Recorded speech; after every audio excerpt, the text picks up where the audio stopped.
ARM Malayalam भाषा की एक मूवी है। ARM एक एक्शन एडवेंचर मूवी है। मूवी के डायरेक्टर जतिन लाल है। मूवी के स्टार की बात करें तो लीड रोल में थोविनो थॉमस, बसील जोसेफ, कृति शेट्टी, सुरभि लक्ष्मी, ऐश्वर्या राजेश जैसे कलाकारों ने बढ़िया काम किया है।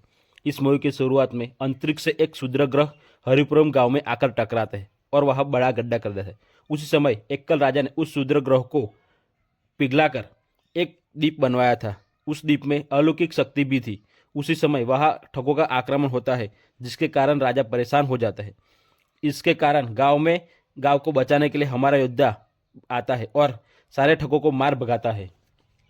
राजा बहुत वो योद्धा राजा से वो द्वीप मांगता है और अपने गांव में ले जाता है। योद्धा एक छोटी नाम की लड़की से प्यार करता था और वो उसी लड़की को चेचक हो जाता है, जिसके कारण वो योद्धा वो बीमारी अपने पर ले लेता है। उस समय छोटी गर्भवती होती है। बाद में कहानी में नए नए मोड़ आना शुरू हो जाते हैं। फिर मूवी वर्तमान समय में आती है, तब कॉमेडी, रोमांस और सस्पेंस का सिलसिला शुरू हो जाता है। मूवी का हीरो एक इलेक्ट्रिकल वायरमैन और रेडियो चलाने वाला होता है, जो एक बड़ी जाति की लड़की से प्यार भी करता है। इस मूवी में वो चमत्कारी द्वीप की खोज चलनी शुरू हो जाती है, जो देखना बहुत अच्छा लगता है। इस मूवी को आप डिज्नी पर हॉटस्टार पर हिंदी डब के साथ भी देख सकते हैं।